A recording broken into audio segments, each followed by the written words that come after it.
Welcome to True Crime Threads, where every story unravels the dark truths behind real-life mysteries. In this episode, we dive into a chilling tale of love turned lethal. Newlywed husband kills wife on their honeymoon in the Bahamas. The story begins with Harper and James, two people who seemed destined to be together. They met at a bustling farmer's market in Chicago, where their eyes locked over fresh produce and shared laughter. Friends described them as the perfect couple. Harper was vibrant, adventurous, and full of life, while James appeared charming, ambitious, and deeply devoted. Harper had a way of lighting up any room she entered, her smile infectious and her energy boundless. She loved exploring new places, trying exotic foods, and capturing moments through photography. James, on the other hand, was quieter but equally magnetic. He carried himself with confidence, always dressed impeccably, and had an uncanny ability to make those around him feel valued. Together, they seemed unstoppable, a blend of spontaneity and stability that everyone admired. Their relationship blossomed quickly. After meeting at the farmer's market, they bonded over their shared love for travel and adventure. Within months, they were inseparable, spending weekends hiking in nearby parks or taking spontaneous road trips to small towns. Harper introduced James to her favorite local art galleries, while he showed her the hidden gems of Chicago's culinary scene. Their social media feeds became a highlight reel of romantic dates, scenic backdrops, and heartfelt captions about finding the one. Friends often joked that they were living in a rom-com, their chemistry so palpable it almost felt scripted. After 3 years of dating, James proposed during a romantic getaway to Santorini. It was a moment straight out of a fairy tale. He got down on one knee at sunset, overlooking the caldera, as Harper tearfully said yes. The engagement photos captured their joy perfectly. Harper glowing in a flowing white dress, James beaming beside her, both radiating pure happiness. Wedding planning followed, and the couple spared no expense. They envisioned a grand celebration filled with family, friends, and endless dancing. Everyone cheered when they announced their wedding date, eagerly anticipating what promised to be the event of the year. Their honeymoon destination, a luxurious resort in the Bahamas complete with turquoise waters, white sand beaches, and private cabanas. For Harper and James, this trip was more than just a vacation. It was the start of their forever.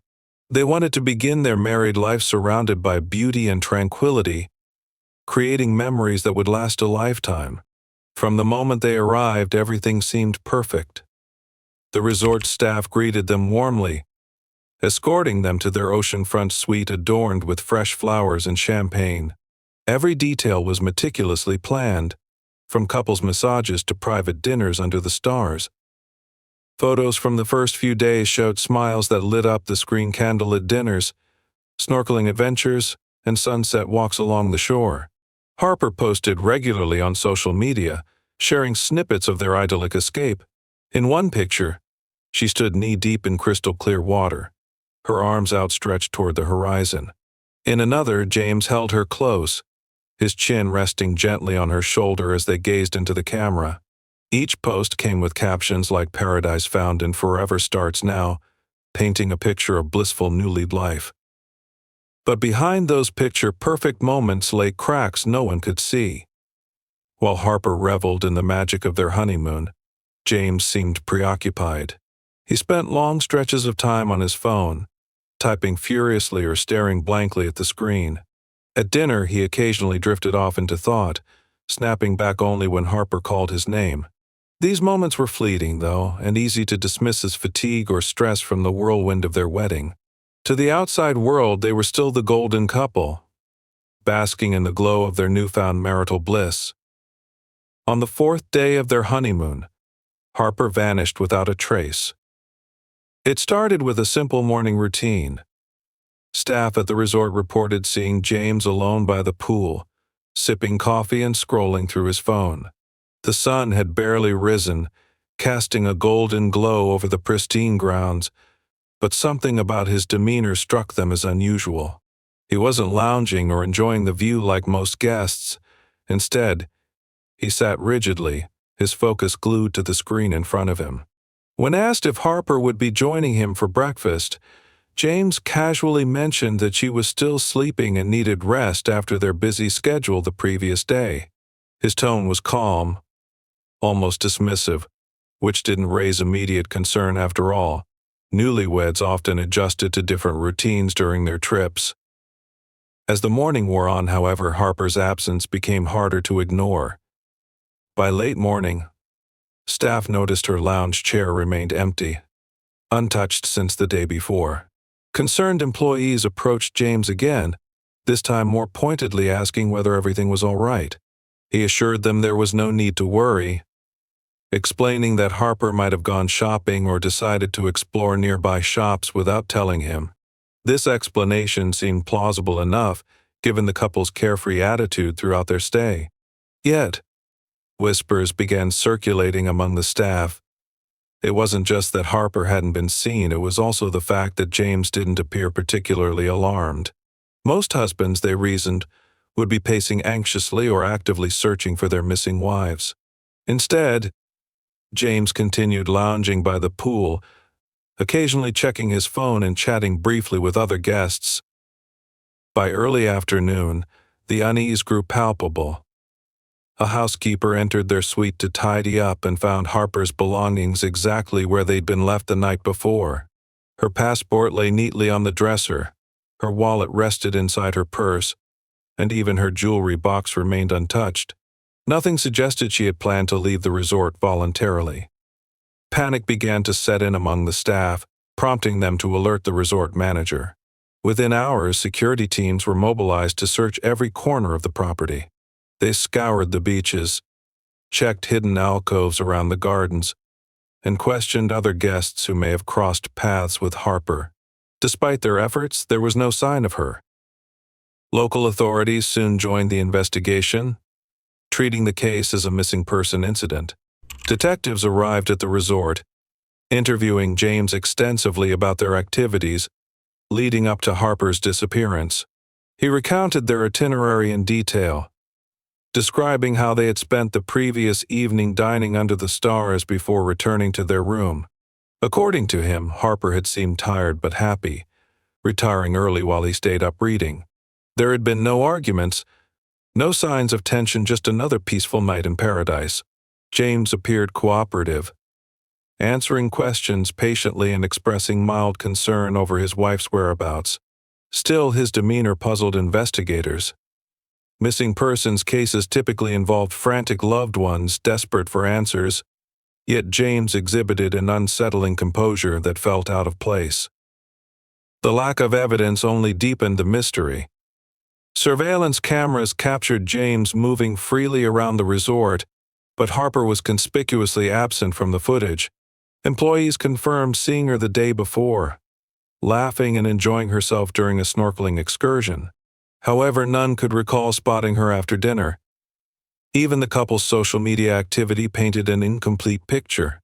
Harper's last post, a photo of the sunset with the caption "Forever Starts Now," had gone live the evening prior, leaving a digital trail that abruptly ended. As dusk fell, the search intensified, with divers examining the waters surrounding the resort. The ocean, vast and unpredictable, loomed large in everyone's minds. Could Harper have wandered too far while taking a morning walk? Was it possible she slipped and fell into the water unnoticed? These scenarios offered potential explanations, but none fully accounted for why her personal items remained behind or why James seemed so unfazed. Meanwhile, rumors began to swirl among the guests and staff.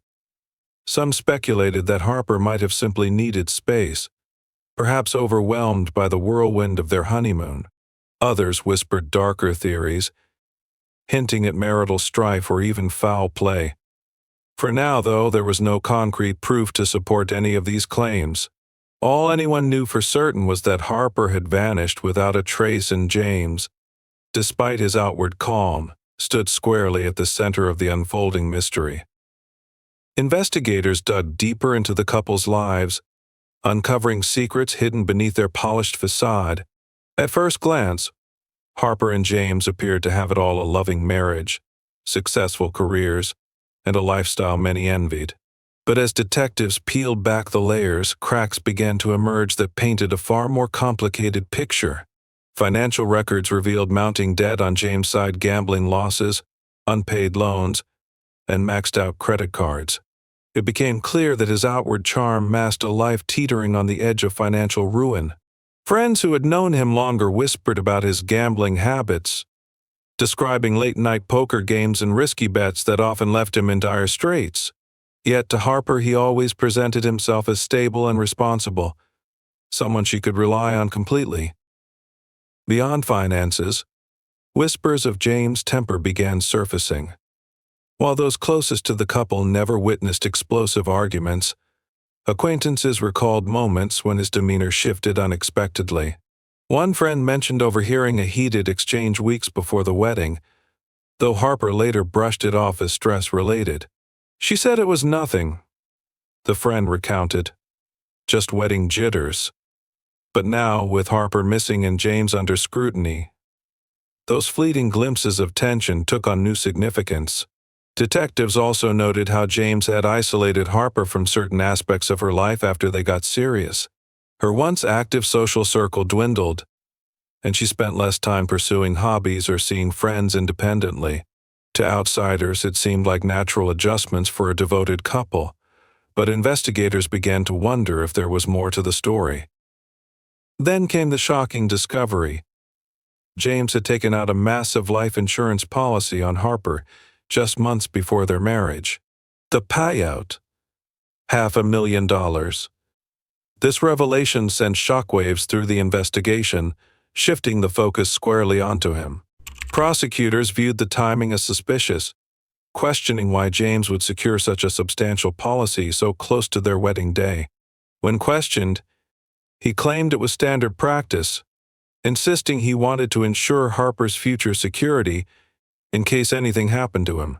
However, further digging revealed inconsistencies in his explanation.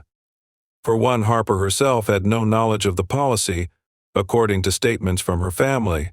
Additionally, the terms of the policy made James the sole beneficiary, an unusual arrangement given its purpose was supposedly to protect Harper.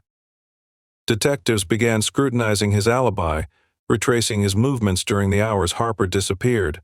Surveillance footage from the resort painted a troubling picture. Cameras captured James pacing near the beach at dawn, dragging what looked like a large duffel bag toward the water.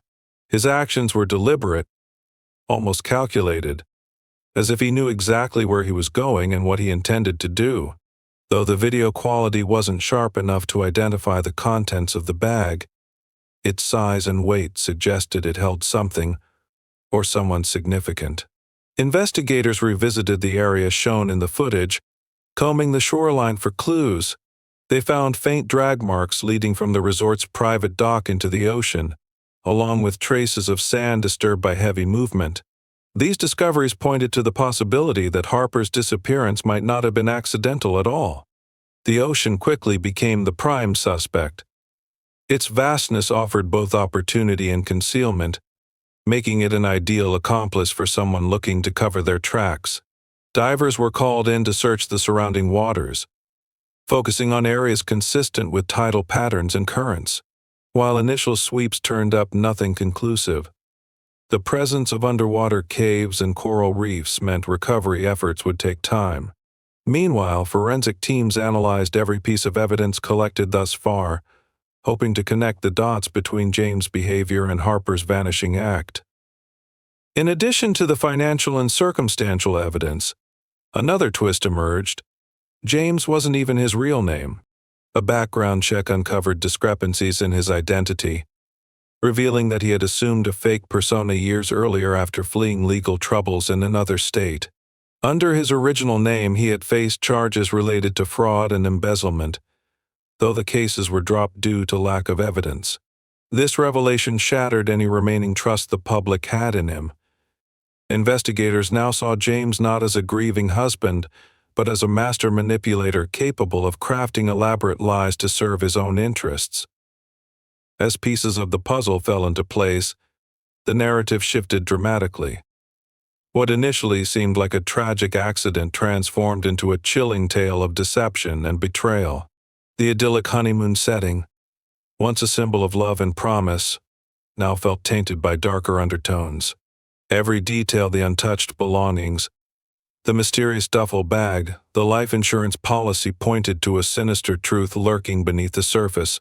And while James continued to maintain his innocence, the weight of the evidence against him grew heavier with each passing day. Weeks turned into months, and hope of finding Harper alive dwindled. The initial flurry of search efforts, divers combing the ocean, investigators retracing every step, and media appeals for information had yielded nothing concrete. The case seemed to stall, leaving Harper's family and friends in a state of limbo. For James, however, life appeared to move forward with unsettling ease. He returned to Chicago after the Bahamian authorities released him from questioning, resuming his daily routine as though nothing had happened. To outsiders, he projected an image of quiet grief, attending memorial events held in Harper's honor and speaking softly about how much he missed her. But behind closed doors, his actions painted a different picture. Detectives noticed that James showed little interest in continuing the search for Harper, often deflecting questions about whether he believed she was still alive. Then a breakthrough came, not in the Bahamas, but hundreds of miles away in Florida. A fisherman discovered a piece of jewelry tangled in his net, a silver anklet engraved with Harper's initials. The find sent ripples through the investigation, reigniting hope that answers might finally be within reach. Ocean currents were analyzed, tracing the anklet's likely path back to the exact area where James had been seen on camera dragging the mysterious duffel bag toward the water. This connection couldn't be ignored, and divers immediately returned to the waters near the resort, focusing their efforts on locations consistent with tidal patterns. What they uncovered was chilling. Fragments of fabric, personal items belonging to Harper, and other debris were pulled from the depths. Among the discoveries was a torn section of what appeared to be a swimsuit matching the one Harper wore during her snorkeling excursion the day before she vanished. Forensic analysis confirmed these items matched Harper's DNA, providing undeniable proof that she had met with foul play. Investigators now had enough evidence to charge James with murder. His defense team argued it was circumstantial, claiming someone else could have targeted Harper, or that the items might have been planted. However, the mounting details, the financial motives, the surveillance footage, and now physical evidence made it increasingly difficult to dismiss the case against him. Meanwhile, investigators uncovered another twist. James wasn't even his real name. A deeper dive into his past revealed that he had assumed a fake identity years earlier after fleeing legal troubles in another state. Under his original name, he had faced charges related to fraud and embezzlement, though the cases were dropped due to lack of evidence. This revelation shattered any remaining trust the public had in him. It also raised alarming questions about his true character and intentions. Friends and acquaintances who thought they knew him began to see cracks in the persona he had so carefully constructed. One former colleague described him as charming but calculating, while another recalled feeling uneasy around him despite his outward friendliness. The discovery of his false identity opened up new avenues of investigation. Cold cases across multiple states were reopened, with detectives exploring whether James might have committed similar crimes under different aliases. In particular, two unsolved disappearances bore striking resemblances to Harper's case, one involving a woman whose fiancé stood to inherit a large sum of money after her death, and another linked to a man with a history of financial desperation and fabricated identities. While no direct connections were made at first, the parallels were too striking to ignore. Investigators worked tirelessly to build a timeline of James' movements over the past decade, piecing together fragments of his life that he had gone to great lengths to conceal. As the evidence mounted, the prosecution grew more confident in their case. They presented a detailed timeline linking James to Harper's disappearance, highlighting not only his financial desperation but also his calculated actions in the days leading up to her vanishing. Witnesses recounted eerie behavior, how he never cried publicly, how he seemed more concerned with media attention than finding his wife, and how he maintained an almost robotic calm throughout the ordeal. These observations painted a portrait of a man who viewed Harper not as a partner but as a means to an end. Despite James' attempts to portray himself as a victim of circumstance, the tide was turning against him. Public opinion shifted dramatically as news outlets reported each new development, painting him as a manipulative predator hiding behind a mask of charm.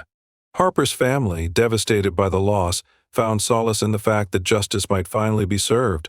They spoke out about her vibrant spirit and the joy she brought to everyone who knew her, vowing to keep her memory alive, no matter the outcome of the trial.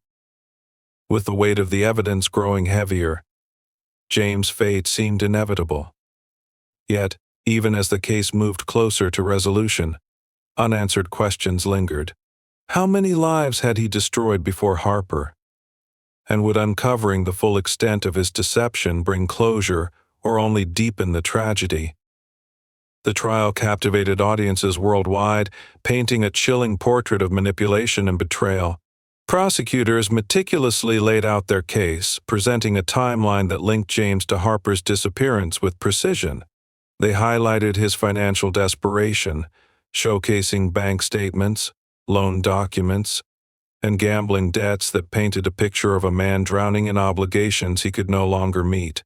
The life insurance policy on Harper, a staggering $500,000 payout, was presented as the linchpin of his motive. Investigators testified about the surveillance footage, showing James dragging what appeared to be a large duffel bag toward the ocean at dawn, tying it directly to the physical evidence later recovered from the water. Forensic experts explained how fragments of fabric and personal items matched Harper's belongings, leaving little room for doubt that she had been murdered. Witnesses recounted moments that now seemed sinister in hindsight. Resort staff described James' eerie calmness during the search for Harper, noting how he never once broke down or displayed visible signs of panic. Friends who had known him longer spoke hesitantly about his temper, describing subtle shifts in behavior when things didn't go his way.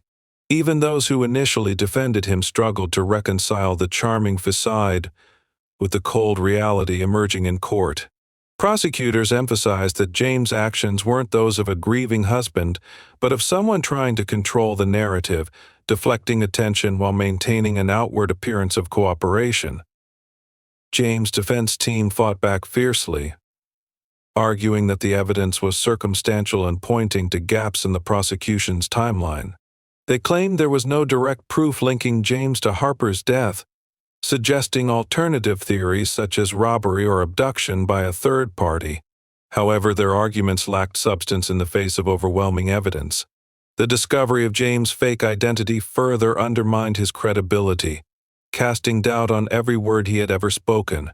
When questioned about his past aliases and legal troubles, James offered vague explanations, claiming he had reinvented himself to escape harassment and start fresh.